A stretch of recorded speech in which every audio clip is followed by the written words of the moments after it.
Assalamualaikum warahmatullahi wabarakatuh. Perkenalkan, nama Bapak Febri Andika. Bapak mengajar di Bahasa Indonesia dan Bahasa Sunda di SMA Negeri 1 Lambung. Untuk kegiatan PLS di tahun pelajaran 2001-2002 ini, Bapak akan membahas tentang cara pencegahan di COVID-19. Sebelumnya Bapak ucapkan selamat bergabung untuk kelas 10 di tahun pelajaran 2021-2002 ini. Selamat bergabung di SMA Negeri 1 Lambung. Baik, langsung saja. Untuk COVID-19 ini atau yang sering kita sebut dengan COVID, singkatan dari Corona, V adalah virus, D-nya disease. Coronavirus, virus zoonotik, transmisi dari hewan ke manusia. Jadi awal muasalnya itu di Wuhan, kita sudah tahu mungkin ya. Itu dari hewan ke manusia. Transmisi dari manusia ke manusia via droplet. Droplet itu yang sering kita ketahui adalah batuk atau bersin.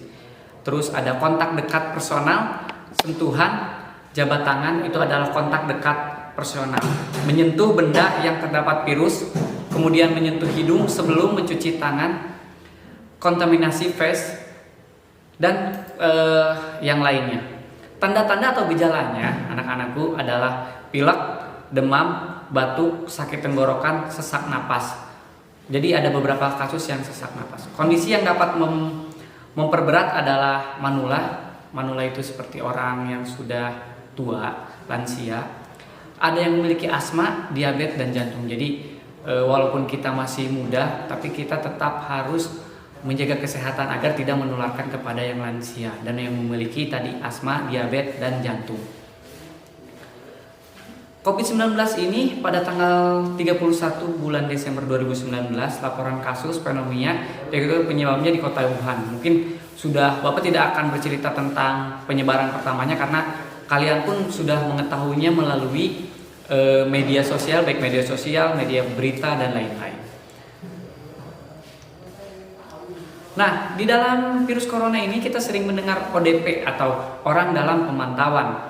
Seseorang yang mengalami gejala demam di lebih dari 38 derajat Celcius atau pada riwayat demam atau ispa ringan sampai berat tanpa pneumonia yang memiliki riwayat perjalanan negara daerah terkait 14 hari terakhir sebelum timbul gejala. Jadi ODP ini adalah orang-orang yang ada riwayat perjalanannya atau dia juga suhu tubuhnya itu lebih dari 38 derajat Celcius.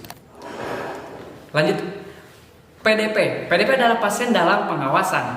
Untuk seseorang dalam pengawasan ini adalah mengalami demam lebih dari 30 derajat Celcius, batuk, pilek, terus nyeri tenggorokan, pneumonia ringan hingga berat berdasarkan gejala klinis, riwayat kontak dengan kasus konfirmasi COVID-19 atau bekerja atau mengunjungi fasilitas kesehatan yang berhubungan dengan pasien COVID-19. Jadi dia pernah mengunjungi rumah sakit ya seperti itu, memiliki riwayat perjalanan negara, memiliki riwayat ke daerah-daerah yang memang itu memiliki zona merah. Kalian bisa baca di atas ya, baca teksnya di atas. Bapak sudah sediakan.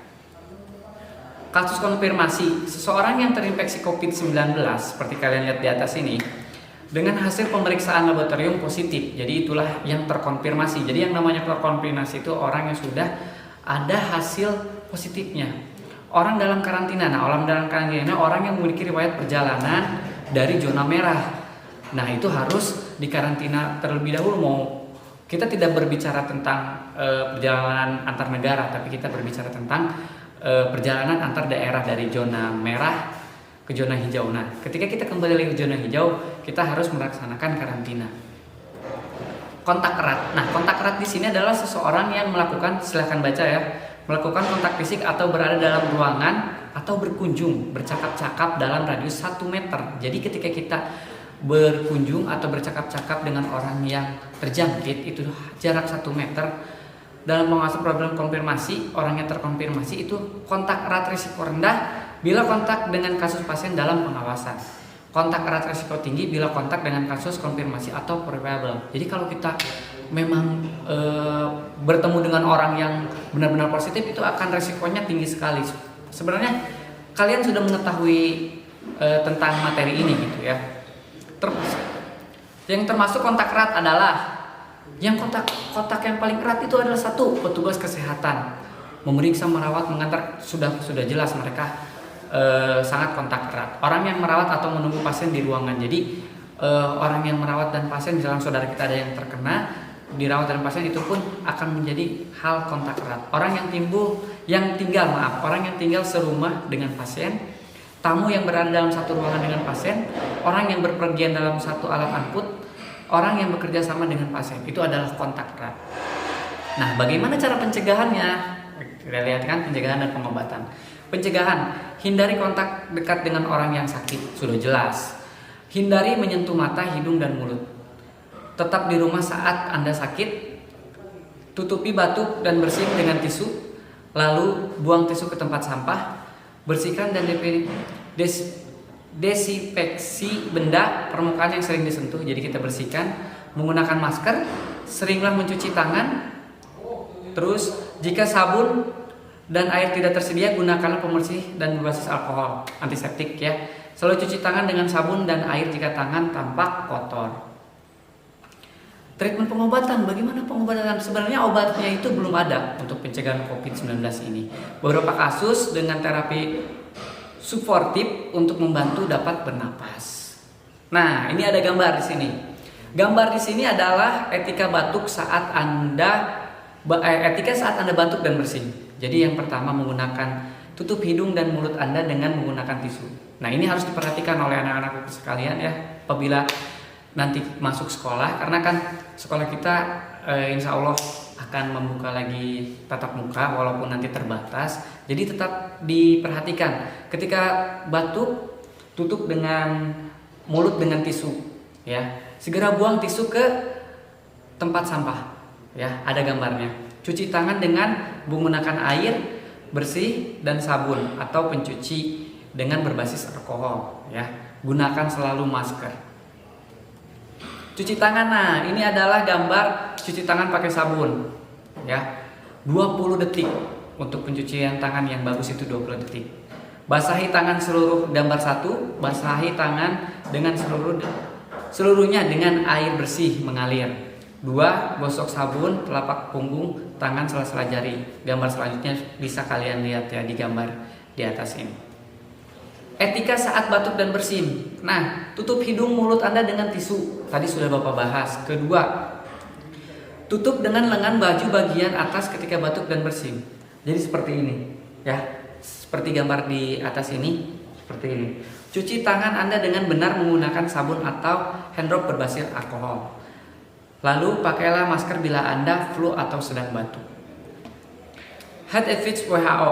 Nah, di sini kalian bisa lihat saja ya, cegah diri sendiri dari penyakit, terus cegah orang lain tertular sakit, ini sangat penting sekali. Terus makan yang aman, makanan matang dan higienis. Ketika berbelanja di pasar, cuci tangan, jaga jarak, hindari menyentuh, hindari kontak hewan. Ketika bekerja di pasar, gunakan proteksi tubuh dan lain-lain. Jaga diri, keluarga aman dari virus corona. Di sini ada gambarnya ya. Mungkin itu saja yang dapat Bapak sampaikan. Jadi intinya untuk anak-anakku sekalian, ketika nanti kalian akan tatap muka di sekolah, dan Bapak di sini selaku Satgas Covid di SMA Negeri 1 Nanggung. Pertama, kalian harus tetap menggunakan masker. Lebih baik dua lapis ya, 2 lapis masker. Apabila tidak menggunakan masker, tidak akan diperbolehkan memasuki area sekolah. Setelah datang melalui ruang sterilisasi, nanti akan ada ruang sterilisasi di gerbang itu, dicek suhu tubuh oleh satpam atau pihak OSIS yang piket. Nanti cuci tangan, setelah cuci tangan baru kalian bisa masuk ke kelas. Itu pun harus menandatangani suhu tubuh dulu, suhu tubuhnya ditulis, tanda tangan. Nanti ketika pulang pun akan seperti itu. Dan tetap menjaga jarak. Ketika nanti pembelajaran tatap muka, tetap menjaga jarak. Kondisi kelas akan diatur sedemikian rupa. Itu saja yang dapat Bapak sampaikan. Terima kasih, tetap jaga kesehatan selalu. Billahi taufiq. Assalamualaikum warahmatullahi wabarakatuh.